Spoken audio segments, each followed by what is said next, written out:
Welcome to another episode of the Power Move Maker podcast. And today I have an incredibly powerful individual who will be joining me on the show. This man's story is no less than, at the core, just truly inspirational. He's somebody who everybody should lock into, listen to, learn from, and give yourself no excuses for anything that you have going on in your life, because he has overcome some insurmountable obstacles. Please welcome to this week's Power Move Maker show, Mr. Jose Flores. Hey, what's going on, my brother? Thank you so much for having me on, man. It's an honor and a pleasure, man. Jose, man, welcome. Just for anybody who doesn't know, I did Jose's podcast last week. We really were able to chop it up. Hopefully I left your audience with a lot of gems, and I just felt like I had to bring you on to the Power Move Maker podcast because you have so much to share with the audience. Yeah, man, that's actually going to get dropped tomorrow on Wednesday, on April 21st. But it's going to be powerful, man. I've already been building the hype, promoting it a little bit. And I think it was a great interview. I actually think I might even post the actual video that we did on that, man, because you dropped mad gems, man. So I appreciate it. Nah, I had a good time. Okay, so let's get right into it because there's a lot to cover. I want to start with the obvious. You're clearly sitting in a wheelchair, and I don't think that you're sitting in this wheelchair just because you enjoy the cushions. Tell our audience, how did you wind up in that wheelchair? Yeah, you're funny, man. But so, I was born and raised, our hometown, Bronx, New York, and I had a great childhood, But when I was like 2.5, 3 years old, my mom and everybody was noticing that I had a little limp to my walk. And at first it was like, oh, look at him. He looks so cute. He walks like a little tough guy. But the problem was that the limp wasn't going away. And so my mom took me to the doctor. They did a muscle biopsy on me, and they determined and diagnosed me with a neuromuscular condition called spinal muscular atrophy. And what that does is basically the older I get, the weaker my muscles get, because there's a deficiency in one of the survivor motor neurons of the muscle, which causes it to get weaker as I get older. So the doctor said that by the age of 15, I would end up in a wheelchair, and they weren't even expecting me to live past my teenage years. So it was a serious deal. But I have good news for everybody, because this year, back in February on the 25th, I celebrated my 43rd birthday, brother. That's right, man. Amazing. So I'm still here kicking life's butt, but the condition when I was younger, it wasn't prevalent. So it wasn't, out of sight, out of mind type of thing, right? So it wasn't really that,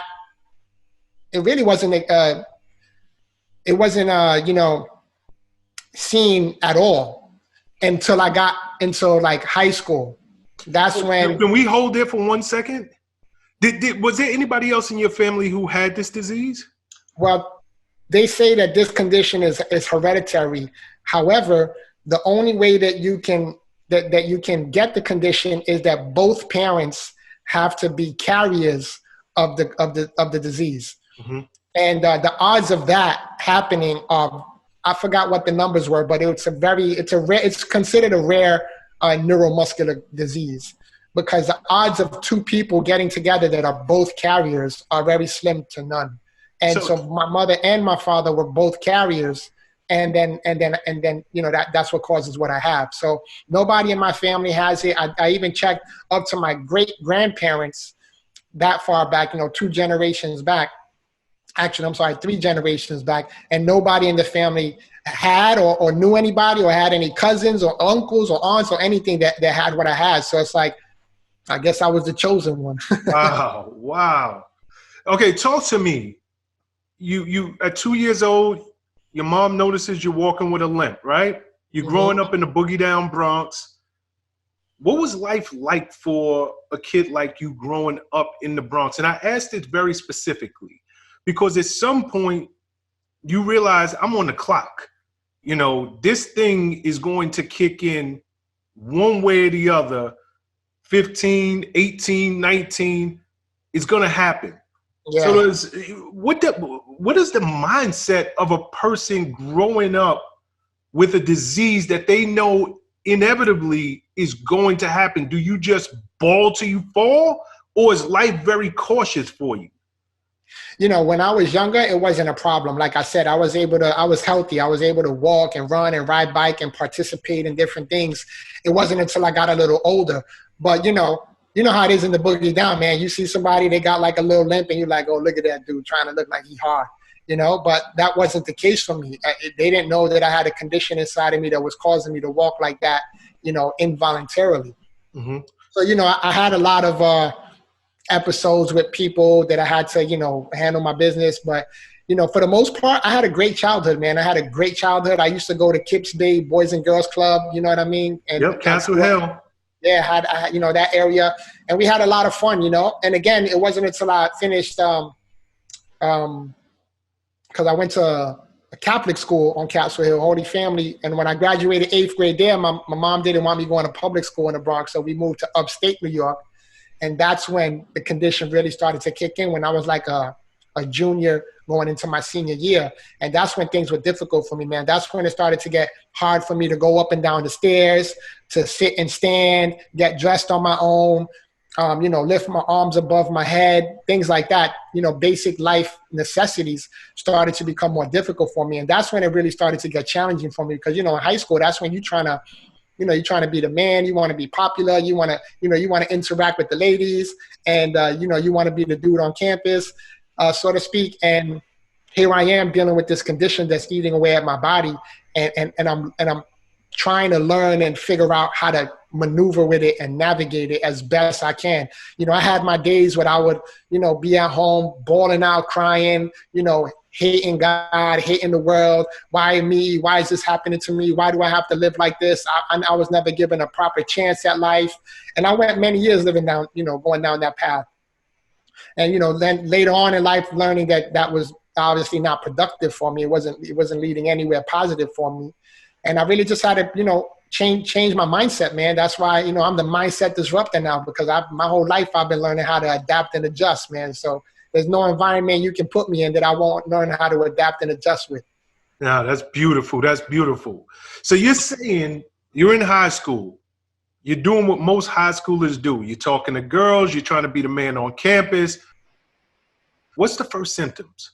Like, when do you notice, okay, this is not normal? I know I have a limp, but there's something else that's now happening. And, you know, it's like anything else. When things happen to us in life, we don't automatically want to go to worst case scenario. We're like, well, maybe it could be this, or maybe it could be that.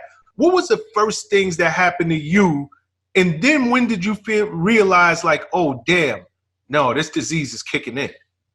Yeah, and you know what? This is crazy, man. But in high school, my legs started giving out on me a lot, and I would fall a lot. What year? In junior year.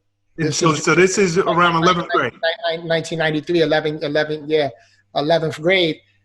Even 10th grade, it was starting actually in 10th grade. Not so much, but 11th grade, then it kicked in, you know, went up a little notch.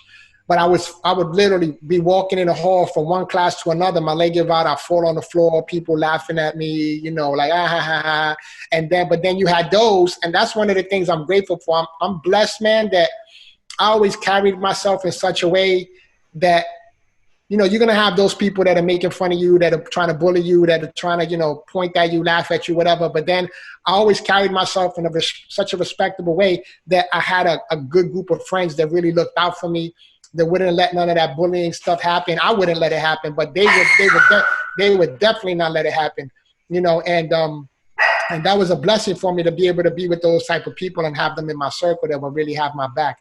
But, you know, the falling down was a big thing. And then also going up and down the stairs was a big thing. I remember one of my boys, his name was Rob. And he would actually, my teachers would let me leave school early to go to the next class to beat the crowd and beat the rush. So he would literally piggyback me on his back up to the second floor of the school to my next classes. And so, you know, just people like that I was blessed to have around me that showed me mad love, you know, regardless of my condition. What was your self-esteem like around this point? You know, there was a mixed emotions with that. You know, I always carried myself confidently and boldly, but there were many times where my self-esteem was very low because my body was underdeveloped. I was very skinny. I mean, I'm skinny now, as you can see, but I was even skinnier than what I look now. And, you know, I would be afraid to go out in public, of fear of being from falling down, or just like not going to the beach or the pool and things like that because I didn't want to take my shirt off. So there were certain situations that I would be in sometimes where it made me feel very uncomfortable and very not confident, and having that low self-esteem. But then there was other days where I was like feeling like I was on top of the world, you know. But again, I feel blessed because I feel like, you know, maybe I was born with this condition that was weakening my body, but at the same token, it was strengthening my mind and my mindset. Yeah, but I got to figure that's something that comes over time. That's a mature thought for you. Mm-hmm. I'm really thinking because there's somebody now, like, you know, for all of us in high school, those are the most awkward years of most people's lives, whether they want to admit it or not. And that's why I asked, what was your self-esteem like? Because if everything was perfect, most people are breaking out with acne. People are going through growth spurts, you know, voices changing. You know, you're looking at the Joneses because you think everybody in high school is cooler than you. So those years are extremely difficult for most teenagers, regardless. Now you have this extra weight on you. So yeah. I gotta imagine, you know, your self-esteem wasn't the best to begin with, and this was really hammering at it.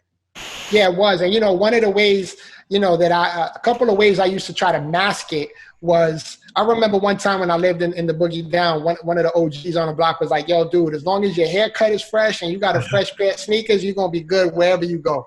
And so that's always stuck with me. Even when I was able to walk, that always stuck with me. So I made sure when I was in high school, I always had a fresh cut. I always had the fresh sneakers. I would always go back down to the Bronx to go school shopping on Southern Boulevard and Fordham and get the fresh stuff, you know, while everybody else that was upstate was shopping at the local mall, everybody looking the same. I was like standing apart with the fly gear and all of that. So I would try to mask my insecurity with the way I looked and some of the things that I was able to get, like the fresh sneakers, the new sneakers and all of that, stay up to date on the fashion. So I would mask it with being able to look like that. Because I always told myself that, you know, I never wanted to give anybody an upper hand on me, so to speak. I like, if you're going to make fun of me, the only thing that you're going to be able to make fun of is my disability. You're not going to be able to make fun of anything else, not my gear, not my haircut, not my looks. I never really suffered from acne when I was younger. So, like, thank God, right? Because that would have been a whole nother thing, man. But, you know, you're not going to be able to make fun of anything else but that. So, you know, I was able to stand my ground a lot of times when people try to, you know, make fun of me or do jokes on me right away. My go-to was like aiming back at them based off of how they looked. You know what I mean? Because they couldn't get me based on my looks because I was always looking fresh. So that would be my first go-to. And then after that, you know, then people start looking at you and then it was shut down right away automatically. But yeah, man, you know, that confidence thing, it was like a mix. I think I was more confident than not. Mm-hmm. Unless I was put into a situation which I knew I had to fight confidence. Got you. Did it ever get bad for you? Suicidal thoughts, deep depression? No, man. Thank God that never entered my mind not one time. Yeah, you know. But there were times where I would say, you know, like, God, if you know, I don't want to live like this my whole life. If I'm gonna have to live like this, I'd rather you take me home early. I don't want to, you know, I'd rather you take me home early. I would never think that I wanted to die, but I was always like, all right, God, if I'm gonna go out, then you take me out early because I don't want to live like this. You know, you talk about God often. You talk about talking to him. Do you come from a family of faith? You know, a very religious family? Yeah, well, not religious, you know, because, you know, I grew up Catholic. I went to Catholic school. I grew up Catholic, and that's more of a religion, in my opinion, where it's just like a lot of tradition. But then when I was in high school again, I became born again, and I'm a Christian now, and I know that it's more than a relationship than it is religion. It's an actual relationship. And, you know, I have conversations with God all the time, man. Like, I remember when, you know, the first thing to go was my lower body. strength-wise, like my legs, then my arms lasted a couple more years. And then when my arms started giving out, I was like, all right, God, listen, man, you're going to take my legs from me. That's one thing, but give me my arms, man. Let me get my arms. You know what I'm saying? And I'd have conversations like that with God, you know, and that's one of the things, to be honest with you, that helped me really push through a lot of those dark years where I felt like when my body was giving up on me and I wanted to give up, you know, I was giving up on myself. I was giving up on my dreams, my ambitions, not to the point where I wanted to commit suicide, but I'm thinking to myself, like, I'm never going to be able to do anything great in life. I'm never going to accomplish anything that's worth talking about.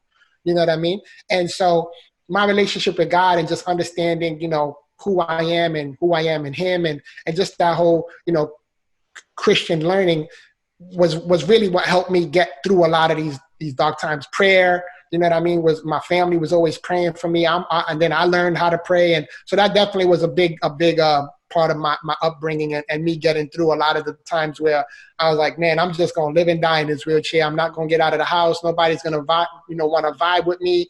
And that was my mindset. But, you know, again, just those prayers and pushing and me always trying to keep that positive attitude as much as I can. That's really what helped me get through a lot of those dark days. You speak about accomplishments. You speak about your family. Let's talk about those two, because I got to believe that is your greatest accomplishment to date, is your wife or your children. Did you meet your wife after the disease starts kicking in or before? I actually met my wife after I ended up in a wheelchair. Really? Yeah. We used to work together for the same company. It was a timeshare company. So we come from corporate America backgrounds and we met. She was already working there when I got there. And then we just wound up hanging out with the same kind of group at the job and going out. You know, that's when I moved from New York to Florida. How long, before we get into the story, how long have you and your wife been together? We've been together for 17 years. Wow. Okay. Yeah. And we've been together 17 years and married. This year, we're going to be celebrating 13 years married. Incredible. Congratulations. Congratulations. So you're in this wheelchair. Where the hell do you get the confidence to talk to your wife? Yo, sometimes even nowadays, man, I look at my wife and I'm like, I don't even know how I scored that one, man. You know what I'm saying? But, you know, I always, that's one of the things too, man. Like when I was younger, I never had a problem with the females. I was always like a ladies man. I was like a smooth operator, you know what I mean? But on a friend level, and if it turned into something, then it turned into something. But I was never like that over pushy type of dude either. But my wife always tells people when they ask her that question, you know, first of all, when I moved from New York to Florida, I still had that New York swag in me, you know what I mean? My wife says she still had that little thug look because I had the chain with the New York hat to the side and the little baggy clothes or whatever. But she just kind of fell in love with my swag, my attitude, my personality. That's another plus that I think I've been blessed with, is a great personality. I'm always joking and, you know, like I said, looking at the glass half full and not half empty. But yeah, we met, you know, in work, and we really, in all honesty, we were just straight good friends. Then we just turned into best friends, and then the attraction started kicking in little by little. We would go to the movies and go here and go there, and then we just had a conversation. Like she was like, "I'm feeling you." I was like, "I'm feeling you too." And it just kept on developing from there. And it even took me a while to actually ask her out, like to be my official girl, like make it official, you know, because we went on a couple of dates, but it wasn't nothing, you know, serious. And it even took me a little bit to like, because in my mind, man, to be honest, for you, Shawn, and your listeners, there's always something in the back of your mind that says like, you're not good enough for this one. You know, you're not good enough for this one. She's not in your league, man. And there was always something in the back of my mind like, man, if I ever even dared to approach her in that way, how long would it last before she said, I can't deal with this? Mm-hmm. You know, so that little conversation was like my whole life, man. That conversation was like a factor in the back of my head. And even and thinking back, like to all my girls in high school, you know, or when I'm in my younger years, that like one of the questions I would ask them was like, you know, if this thing gets, you know, worse, are you going to still love me forever? Like that was the question I would always ask them. And they're like, yeah, you know, but it wasn't a big deal back then. But my wife that I'm with, her name is Andrea, by the way. she met me in a wheelchair. She fell in love with me in a wheelchair. She loves me unconditionally in a wheelchair. And for that, man, like I always tell everybody, like, if I wasn't this huge influencer and reaching the levels of success that I reach right now, and it was just me and my wife, my ride or die, I would die a happy man, bro. Because that was my main dream. I know everybody has the dreams of becoming wealthy and success and cars and houses and all of that. And that's great. I've had those dreams too. But my main dream was always wondering if a woman was going to love me like this. That's so beautiful. Oh, so beautiful. And I don't think you realize, but just hearing this, there's somebody out there who is not in a wheelchair, but they're asking themselves these same exact questions. So to hear the way you just articulated it, I think you're going to help really give people confidence that are all around this world that are asking themselves that same question. I love that story. Yeah, man. Yeah. And I even have boys that I grew up with in high school that I'm still friends with till this day, that they used to carry me on their back. And the funny thing is that they'll tell people like, there were so many years that I was carrying you physically, but you don't even know, my brother. There were so many times that you were carrying me and you didn't even know it. Wow. What a gem, man. Okay. Yeah. So, and I don't know how to ask this tactfully, but I'm going to try my best. You have a disease where your muscles literally don't work. Is that correct? Yeah. Well, it's not that they don't work. They're very weak. Okay, they're very weak. I can still feel and move everything. I can move my legs. I can move my feet. Like if you put me in a pool, you'll see that I'm moving my legs. I'm moving my arms. So they're not that they don't work. They're just the muscles are deficient because they're lacking that one neuron that causes the muscle to function properly. So since there's a deficiency in that, it causes them to get weak. So I can still move everything. Like I said, feel everything, move everything. That's one of the questions a lot of people get, like, with my wife and I, like, oh, so you guys, you had your kids the normal way? And I'm like, yeah, because that's where I'm going. I'm like, okay, because your wife has to be, I'm sure you wanted kids, you wanted a family, and I got to believe your wife wanted the same thing. But that's a question you guys had to have, or that's a conversation y'all had to have had, before this thing really progressed. Yeah, and the thing is that most people think that the male anatomy and what we carry is a muscle. It's not a muscle. It's just tissue that gets filled with blood. That's how the male gets erected. There's no muscle involved with that. It's just it gets filled with blood. So, yeah. So we do our thing. You know what I'm saying? And we had that conversation in the beginning, and then once she we're trying to keep this PG. You know what I'm saying? But once she found the hidden gem, she was like, all right, this engine still revs. You know what I mean? I'm good. Okay, we'll move on. So you have 2 kids, correct? Yeah. Okay, talk to me. And 2 boys, am I correct? 2 healthy boys, man. 2 healthy, amazing boys. What was the mindset with that? Are you super afraid, like, oh my God, I might pass this on to my boys? Yeah, because there was a chance with that. And again, that's where faith kicks in, That's where faith kicks in. I know that with one of my sons, they, one of the blood tests that came back that he may have a chance of having Down syndrome. So the doctor wanted to find out, they let us know right away. They was like, look, we don't know if he's going to have what you have. We don't know if your wife is a carrier, and if he has Down syndrome and winds up having what you have, that's going to be a hard life to live for everybody. So we wound up doing an amniotic fluid test, which is the fluid that sits in the womb, in the sac with the baby.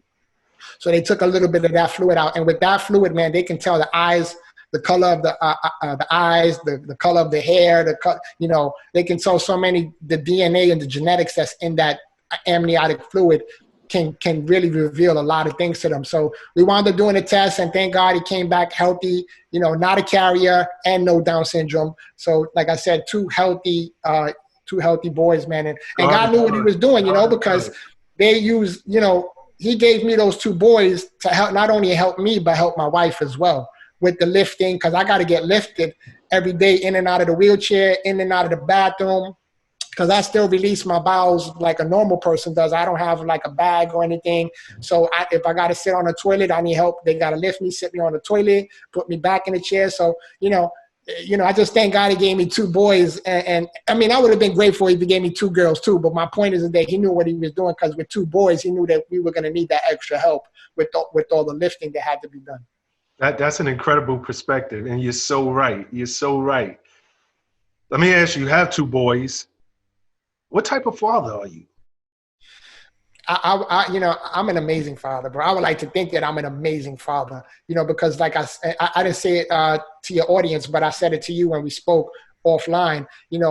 My parents got divorced when I was 3, and my dad passed away when I was 10 from, he was a drug addict and alcoholic and, wrong crowd. And he wound up, passing away before his time. And I always said to myself, when I have a kid, I don't want to ever be that type of dad, and I was that dude. And I'm pretty sure there's many of your listeners out there that's listening. I was that dude, me and my sister, or my sister and I, that were the ones that were at the window waiting for my dad to show up, because it was his day to pick us up. And he never came by because he was too busy doing his own thing. And, us like crying, like, where's daddy? Where's daddy? And daddy never shows up. And then when he does pick us up and we got to leave, we're crying because we don't want our dad to leave. So I always said to myself, I'm not going to be that type of father. And, I made that promise not only to myself, but to my kids.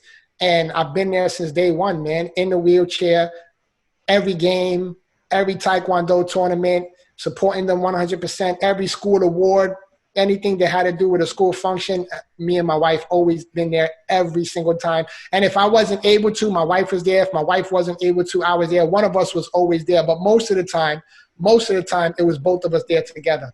And that's a promise that we both made. Like, we wanted to be active, present, involved parents. And that's what we've done. Again, you have boys. Boys always tend to get to an age where they want to try you. Did you, is that something that your little guys have gotten to a point where they're like, whoa, daddy can't do nothing anyway. Let me try him. You're like, come in. And they're like, yeah, whatever, and go the other way. Yeah. The good thing about it is that I've instilled in them discipline from the very beginning. Like, I was like, I wasn't militant, but I was the disciplinarian, and I was a little strict with it because I needed to be, because I knew that at some point, they're going to get older and try me. Mm-hmm. So I figured I'd instill that respect level in them young so that they would never try to cross those lines. And, for the most part, I have some great kids too, man. I've been blessed with some great kids, and they had to grow up a different type of lifestyle too, So when you think about it, like, a parent's supposed to take care of kids, but I got my kids at, 12, 13 years old taking care of me now, because now they a little taller, a little stronger, and they're literally lifting me up, putting me back in my bed, or helping bathe my lower extremity when they were kids, help. So there's a different type of lifestyle that they had to live with also and experience and grow up in. And I think that because of that, it didn't really allow them to become so disrespectful like some kids may get. Like when they got teenagers, did they get attitudey and did they try to get snappy out the mouth? Absolutely. But that's when the New York Bronx boy comes out and they like, oh, snap, that is serious. Let me pull back. And so, then they just fall in line. So it was a good, it was a good upbringing. My wife and I very, loving at the same time, so it wasn't only just discipline. It was like, hey, you want to play some Madden? You want me to spank your butt in some Madden? Let's get busy. Let's do this. So it's spending that quality time with them as well. Teaching them how to ride bikes, go fishing.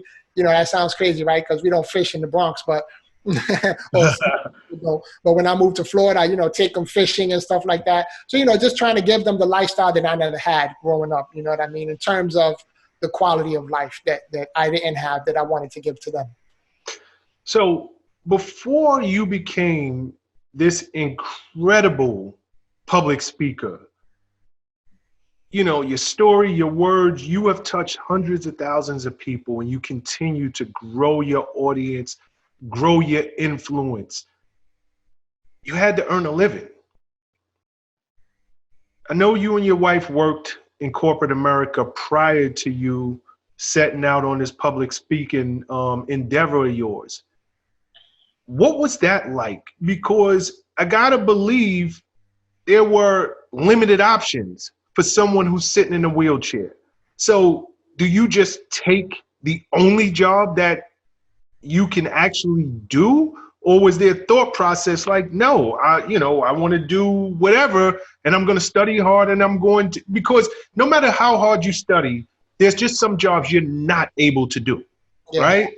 Mm-hmm. Take me back to really choosing a career path before getting into public speaking. Yeah, so I'm gonna take you a little bit even before that. So before that, I was on disability, right? My dad was a former Marine, so when he passed away, I got what they call survivor's benefits. And then when I turned 18, that turned into disability checks. So I was getting disability checks before I even started working. But it came to a point where I was like, I can't even live off a measly $800 a month to do anything. Like, I don't want to stay with my mom forever. And you know what I mean? And that was my only thought process. Like, well, I can't really work, so I'm gonna get this check every month that the government is gonna help me with. And that's gonna be the rest of my life. But it got to a point where I was like, okay, yeah, this isn't working, so I got to go and get a job. And like you said, I had a limiting belief that I wasn't able to do any old job, right? Not only because of my wheelchair, but well, actually, it was because of my wheelchair that I had that mindset. Because of the wheelchair, I'm not able to do X, Y, and Z because I'm stuck in this chair, no matter how much I learned. That was my thought process. But then, I said, you know what, I got to go and get a job. So I got a job. And I always thought that I would only be good at doing a desk job with a keyboard on my lap, a mouse, and a wireless headset that I used to use. And that was it. And I did that. I was stuck in there, bro, for so many years, for 20 years, right? I was stuck in that position for 20 years, man. Listen, guys, 20 years is a very long time for you to just settle for less than what you're capable of doing.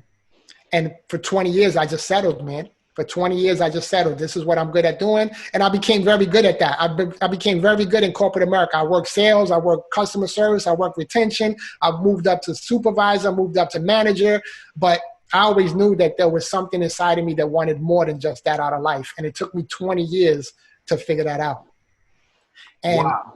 And once I figured it out, though, that's why now I'm able to, now I'm just flying. Once it was a pivot, man, that I had to make a mindset shift. A lot of people live in that scarcity mentality. They live in a fearful mentality, and that's what keeps people stuck for 20 years like me, or 30 or 40 or 50 years even, And next thing you know, you look back at your life and you're like, dang, I just wasted my whole life because I didn't believe in myself. I didn't believe in my capabilities. I didn't believe in my abilities. And so as I was growing up and going through all of this, I was always focusing on the things that I couldn't do. I can't walk. I can't stand. I can't move my arms. I can't do this. So I was trapped in that I can't mentality. And guess what? Because I said I can't, I didn't. Right? I love that. And it wasn't until I made the shift that said, okay, Jose, enough with the pity party. You can't do this. You can't do that. We already know that. What can you do?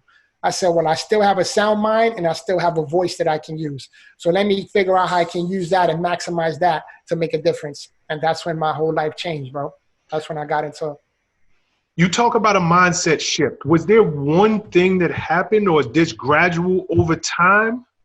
It was a little gradual over time, but like so many other people that get caught in corporate America, they hate their jobs, but they're doing it because it's providing an income for them. It's providing a livelihood. But so no matter how much they hate it, they're so afraid to go out into another field or go out and spread their own wings that they stay trapped in the cycle. And that's what happened to me. I was trapped. I felt like I was trapped in the cycle, even though I know I had other ambitions, knew I wanted to do other things. I was like, it's not going to work out. I'm good at this. Let me just stay right where I am because I know what I'm doing here. And that's what I did for 20 years. And so that mindset, it was gradual because little by little, I started hating corporate America, not really hating it, but I wasn't fulfilled in doing it, right? Hate is a strong word because I'm not going to lie. It's because of that working in corporate America that allowed me to live and pay bills and take care of my wife and all of that, because not for nothing, even when I met my wife, I've always made more money than my wife. Because I was such a grind and I always wanted more. And not that she wasn't capable, because my wife is very intelligent. She has a degree and all of that. But I was just able to be blessed to get put in these positions that paid me salary plus commission and bonuses. So I was able to always excel because I was hungry. And so, but it got to a point, Shawn, where I was like, this still isn't enough. like I want more. I was hungry for more. And I really started getting sick and tired of being sick and tired with the position that I was in corporate America. And, there's just something about, and even when you're in corporate America, like I said, if that's what you want to do and you want to excel in that area, it can be a great career path to go down. But when you're not a part of the right team, and you don't have the right accountability, and you don't have the right supervisor or the right management, you can be literally working in a hellhole and just be stuck there. And that's kind of like my last leg that I was in before I went on my own. That's the kind of position I felt I was in. And they wound up laying me off. They were doing some cuts. The company as a whole was doing some cuts, and I was one of the 20 people that got laid off. And that's when I said, you know what? I'm gonna just spread my wings. And so I may not be able to walk now, my brother, but I'm flying like crazy, boy. I love it. I love it. So you have this mindset shift, and you segue into this public speaking space. When did you realize my story, my life, the thing that I looked at as a prison, it's actually my gift? It's something that inspires others around me. When did that come into play? I like to say that I learned how to turn my pain into my platform.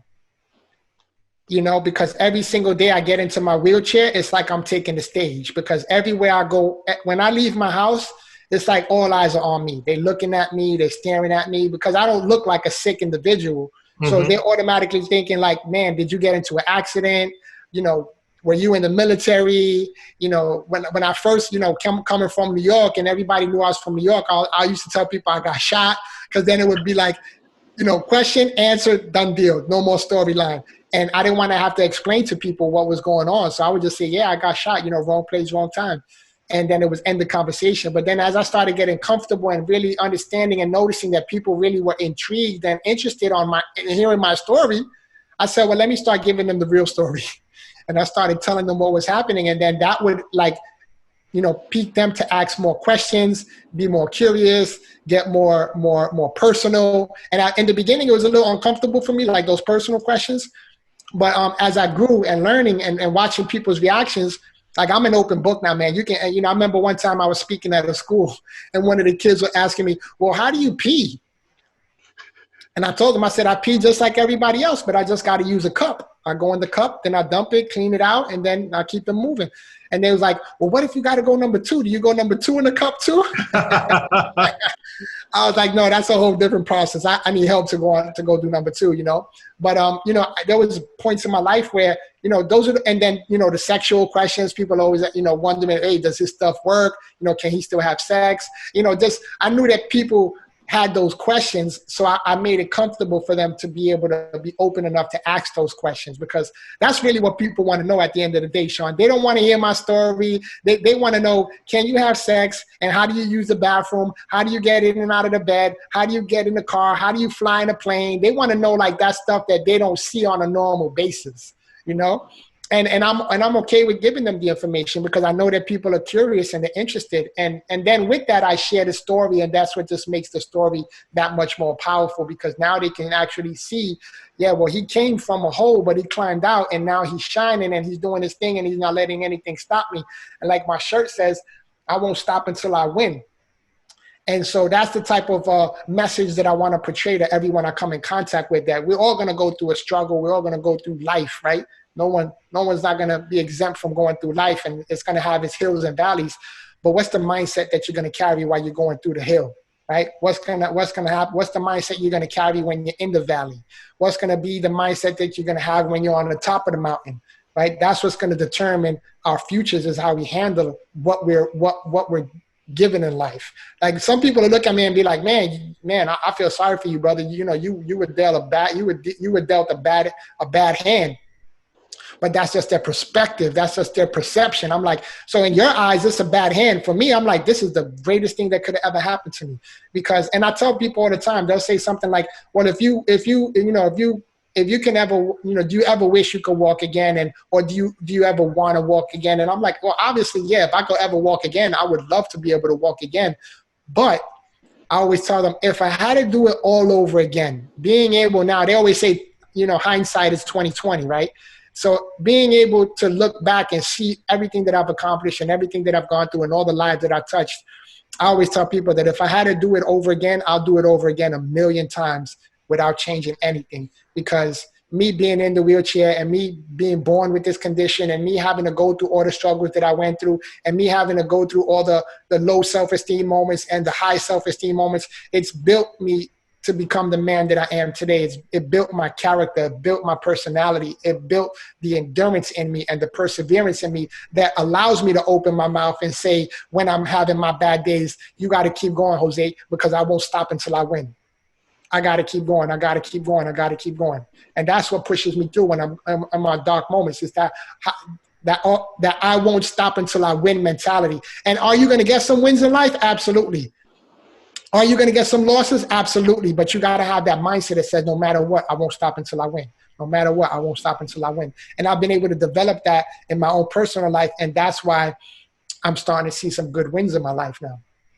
You said so many incredible things just now. I really hope people just allow themselves to just suck it all in. So if you're listening to this on podcast or you're watching it on video, please go and rewind, bring that back and listen to it 2 more times, because there were so many great things that you just said. I'm sitting here and I'm so inspired by you. You come through so much adversity, things that regular people see as obstacles, a challenge. Your whole life has been a challenge. Like, what do you consider a challenge today? Like, just to be honest, your whole life's a freaking challenge. Does like, honestly, tell me, what does Jose consider to be a challenge? Oh man, that's a great question. And that's funny. I never had somebody put it to me like that. I never really thought about it. But, some of the things that are challenging for me are when I have to learn a new skill set on my own. As an entrepreneur, sometimes, you have to learn some things on your own before you can outsource it. So just sometimes when it's learning a new trait or a new skill set, it can be challenging. And, even before this whole mindset disruptor, massive motivator, positive individual, what was really challenging for me, man, was being able to watch other fathers throw the football with their kids, and I can't do it. Those were some of the challenging moments in my life. Like, how can I get past this without it taking a toll on my mind and my body? And how can I get past this without it making me fall into a depression, right? Like, that was a challenge for me, Some of the other challenges was like not being able to hug my wife the way a husband could hug his wife, or hug a loved one, like hug my kids or hug my parents, right? Like, but for me, it's my wife, because she's been there with me since, not since day one, but since our day one, she's been there, never complained. Yo, I'm telling you, my wife is the most amazing human being on the planet, bro. She doesn't complain one time. She don't huff and puff about helping me. Like, she does it. And listen, just to give the people some perspective, man, when you sleeping, I turn over at least 3-4 times a night, right? From my back to my side. And I can't do it on my own. So guess who has to do that every night? My wife. So she never gets a full night's sleep. She never wakes up angry or cranky. I'm telling you, man, she's like the crown on my head, bro. Like, she's the butter on my cornbread, I mean, like, for real, bro. Like, if I didn't have my wife in my life, to be honest, I don't know where I would be. Just put it like that. I don't know where I would be. And the fact that I've been blessed with such an amazing woman, regular dudes go through marital issues and marital problems, and people that are regular, like I was going to say this before, like some of my boys are like, yo, dude, you have stuff I don't have. You got a good wife. You got beautiful children. I don't have kids yet, and I don't have a wife, so they look at me like having more than them, and when I may be looking at them as having more than me, but it's just a matter of perspective again, right? You just have to put things in the right perspective. So I just say that, man, because my wife is an amazing individual. And, I believe that caregivers don't get enough recognition, that they should. They always focus, a lot of people focus on me and the wheelchair and the disability, but that's why I put a video up. So for all you listeners out there, go to my website, joseinspires.com. There's a super cool video on the website that shows people a little behind the scenes of what my wife has to do every single day in the morning just for me to get out the bed and for us to get our day started. And again, that's the type of stuff that people want to see. I always said, like, man, I told my wife jokingly, and I believe one day it might come true. I don't know. If it's in God's plan, then let it be so. But I always tell my wife, like, man, we should do like a reality show on our lives. Like, because you see a lot of reality shows, and most of them are negative and full of nonsense and, you know, just kind of like drama. But I would like to do like a positive, uplifting reality show where it shows people like, man, that's what they got to go through. And they still have the ability to put a smile on their face after that. I want to do that type of reality show, like put that positivity out there. And I don't know how good that would do because, you know, positive stuff don't get great ratings on TV. Sell. Yeah, you know, but if I ever had the opportunity, man, I would love to do something like that because I feel like giving people a glimpse into like what life in a wheelchair is really like would not only give them a new perspective, but it'll let them appreciate other families and people that they come in contact with all different types of disabilities, whether it's physical or mental or anything. It'll give people another perspective on how to, you know, treat people. Because I've always been that dude where people are like, well, you don't work, do you? You must be on government assistance. You probably get disability. And I'm like, no, I own my own company and I do my own thing and I probably make more money than you. So what are you talking about? Explain yourself to me, please, because I don't understand what you're saying right now. You know what I mean? Like I remember one time, just to give you a quick story, my wife and I were at Whole Foods shopping and the lady was like, oh, I feel so sorry for you. I was like, for what? She was like, oh, because of your situation. I was like, man, lady, if you only knew. If you only knew. Like, again, it was the perspective, like that limiting belief system, like, oh, you in a wheelchair, you got to be living a bad life, you know? Sometimes they don't even think my wife is my wife. They'll think she's my friend or my sister. They'll think my kids are my brothers or family members. And I'm like, no, that's my wife and my kid. Oh, you got a wife and kids? I'm like, why are you acting so surprised about that?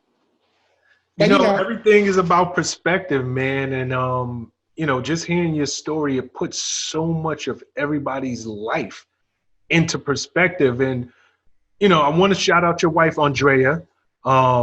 Amazing human being. You know, you have really shined a light on the fact that she is your angel right here on earth. And not only that, bro, she's a dime. Like, you know how you get a girl and you're like, all right, she's a strong 5 or 6, right? Yo, my wife is a dime piece, B. That's what I'm saying. Like, I look at her. I love it. I love it. I love it. And you know, we're living in this crazy world right now.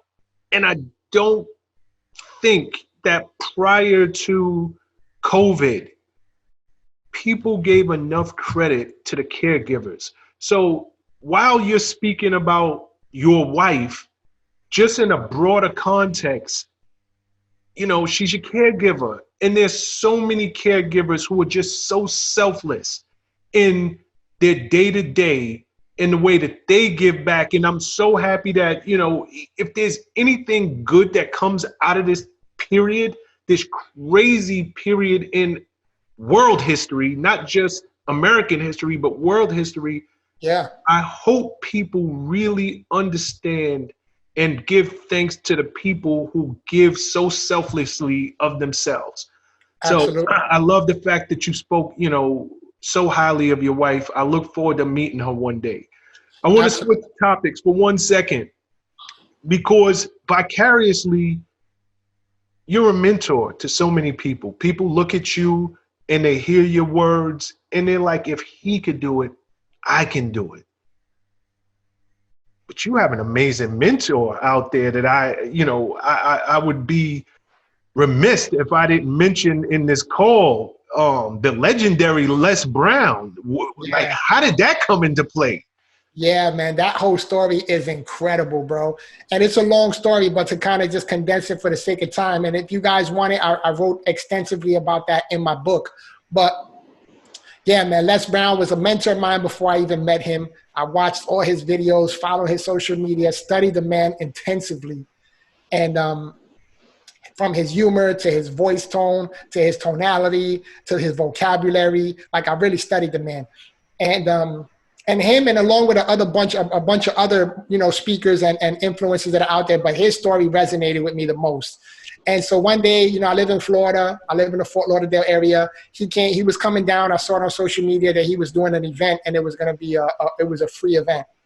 So, and this is a good topic right here that I want your audience members to hear, because this is what really chasing your dreams and believing in yourself looks like, with what I'm about to share with you.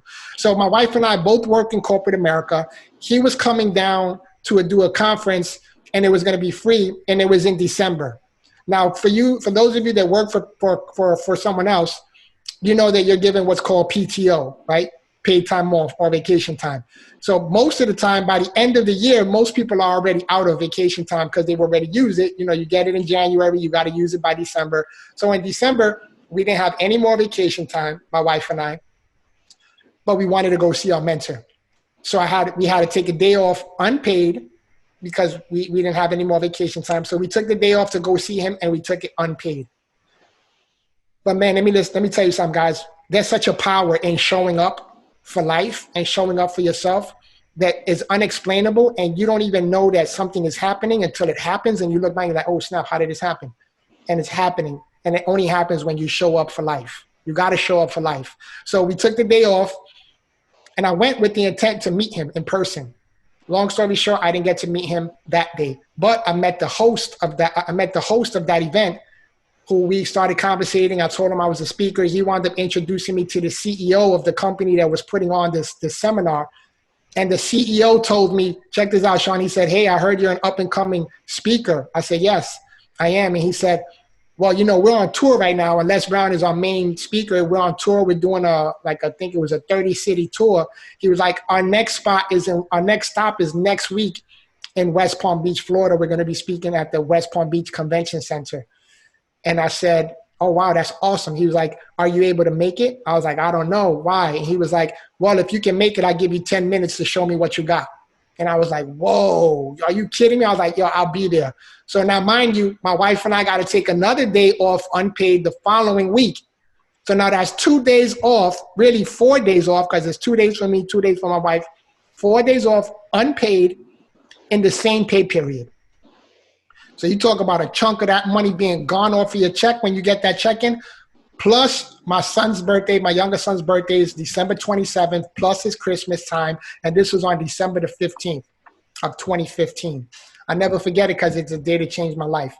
So he invited me. I go to next week, and I speak in front of 3,500 people. The first time I ever spoke on a scale that large was 3,500 people. So I'm thinking to myself, man, I'm going to meet this guy for sure now, because now I got backstage access. Long story short, again, I don't meet him. I miss him again that day. My friend who's speaking in the Miami Dolphins Stadium down in Miami, mind you, this is West Palm Beach. This is down now in Miami Beach. My boy calls me. He's like, yo, I'm speaking over here. I got 2 extra tickets for you and your wife if you can make it. And I was a little depressed. I was like, man, I didn't get to meet Les. I was like, I don't know, man, if I'm going to be able to make it or not. I didn't tell him that I didn't see Les, though, but he told me, all right, no worries, man. I got these 2 tickets for you. And he's like, hey, guess what? Guess who's speaking here tonight? I said, who? He said, Les Brown. I said, oh, snap, I'm going to be there. So I fly from West Palm Beach all the way down to Miami, and there I finally met the man, the myth, the legend, Les Brown. I shook his hand. We made eye contact. I gave him my speaker kit. And the next day, that was a Wednesday. The next day I go to work. It's a Thursday, business as usual. I get a phone call from an odd number. I'm thinking it was somebody I was networking with that I gave them my business card or whatever. And it's Les Brown. He called me the next. Himself? Him himself called me the very next day. And we had about a 45-minute conversation while I was at work. And he was like, oh, I didn't even ask you if you were busy or not. You know, I'm so sorry. You know, I wasn't respectful of your time. And I was like, no, it's fine. It's fine. And ever since then, man, he's written the forward to my book. I went on tour with him 2 years ago. I went on tour with him, 26-city tour. And we've done so many things together, man. And it's just like, again, it's just one of those opportunities because I showed up. I believed in myself. I was willing to take the hit on my paycheck. My wife and I, we knew we were chasing our dreams. And it was either this or go back to work in corporate America. And I went after it, man. I put all my eggs in the basket and I went after it. And he called me the next day and that was all she wrote, man. And ever since then, that was 5 years ago. We've been in touch. We worked on a couple of different projects together. Like I said, went on tour. And this is from a guy who was born with a sickness from the Bronx, who thought he would never be able to do nothing in life that was great. And now I'm here speaking on the same stages as some of the greats. And it's just an amazing thing, man, that goes to show everybody that's listening, man, that if you have a dream and you have a passion, listen, like my shirt says, man, you can't stop until you win. You got to keep going. And I remember, Shawn, when I interviewed you on my episode, on my podcast, when you said you were interning for 4 companies and nobody was hiring you and you was on the verge of giving up, but you had that I won't stop until I win mentality, and that's how you was able to make it to Bad Boy. So, guys, Shawn and I are perfect examples, and I'm pretty sure there's plenty other people that you have access to, whether, if not in person, definitely online, that have the same passion, the same dreams, the same goals and ambitions that you may have. And the only reason that they're winning and some other people are not is because they kept on going and they didn't stop until they won, and they keep on winning and they keep on winning. Because once you get that taste of winning, it becomes a habit. You want to win over and over and over again. So you're going to do whatever you need to do to keep that winning streak going, right? The excitement, the energy, the atmosphere, the people that you get to be around, the people that are cheering you on, right? When you're running that race, that triathlon, and you're running and you got the people cheering you on, and you feel your whole body wants to shut down and you feel like giving up and your legs are feeling wobbly and you feel like you can't take another step, but that energy from the people cheering you on, like, oh, you're almost there, you're almost there. When you get a taste of that feeling, it's almost like that's what your high becomes. That's what your addiction becomes. You want to chase that high all the time, but this is a good high. This is the kind of high that not only are you setting records for your own self, but you're inspiring and motivating and encouraging everybody that's on the sidelines, that's cheering you on, that's wishing they could be in your position, that's wishing they could be living the dream that you're living, but they haven't done the work that you've been putting in. Right? So you got to put that work in, guys, and make sure that you don't stop until you win, because if it can happen for me, if it can happen for Shawn, and it can happen for Les Brown and all these other powerful, successful individuals, it can happen for you. You just got to figure out a way to make it happen. I love that you said some of the things that you said, because one of the messages I always try to drive home to people, you don't know how and when God is going to show up. You just don't know. And I'm listening to your story, and this is the first time I'm hearing it. You were supposed to meet Les in your mind. Okay, I'll even take a step back. You get into the speaking thing, and this is your idol. This is somebody you looked up to, somebody you studied. Then you have the opportunity to speak on the same stages and don't meet them. Then don't meet them again. And then randomly, somebody just invites you to go to this other event that you're not speaking at, and that's when you actually meet him. But you showed up. And I just think it's so important. We don't know where our blessings are going to come from. We just don't. Our job is to work hard and to beat at your craft. Become the best that you can be at your craft, because there are doors that you're just not going to be able to open. That's right. God got to open them for you. But that don't mean you don't go in front of that door and bang, bang, bang, kick, do whatever you can possibly do to open it. But then that's where the faith has to set in. And just know that, and I say this all the time, and I'm going to keep regurgitating the same thing. I believe I said it on your show last week. God doesn't give you a dream unless you have the capacity to fulfill it. That is one of the most inspirational quotes that Jack Canfield, the author of Chicken Soup for the Soul, said, and it just resonates with me because, sometimes people get these ideas in their head and they start to doubt, I can't see how I'm going to pull this off. I'm just little old me. Do your part. Show up for life. Right. Do what you can do and let God do the rest, because he's not going to put a dream in your head unless you have the capacity to fulfill it. Right. But if you stop before you win, which most people do this. I've been working on this and working on it. I don't see anything happening. There's no traction. I lost a bunch of money. I lost a bunch of time. I'm just going to go back to work. I'm going to play it safe. That's when you lose. That's right. That's when you lose. The minute you tap out, it's over. But as long as you keep pushing and you stay in the game, it will happen. It's not a question of if, it's only a question of when. That's right. 100%. I agree with that 100%. And that's what, that's what people need. And especially now, man, with this whole coronavirus, there's a lot of people that lost their jobs. Hours have been cut. Companies are closing down. What kind of mindset are you carrying through this whole situation? Are you learning a new skill set? Like, are you taking advantage of this time? And are you planning so that when this thing passes, that you're going to be able to come out of this winning, right? Because you've been studying, you've been researching, you've been practicing, whatever it is that you're good at doing. You've been making the calls, you've been sending the emails, you've been doing the research, and you've been doing everything that you need to do. As long as you're doing everything that you need to do, everything else will fall into alignment. If it's the thing that you're supposed to be doing, correct, everything will fall into alignment for you.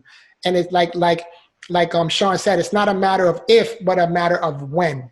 So the only time you use the if is like, if you don't give up, then it's going to happen for you. There's only if.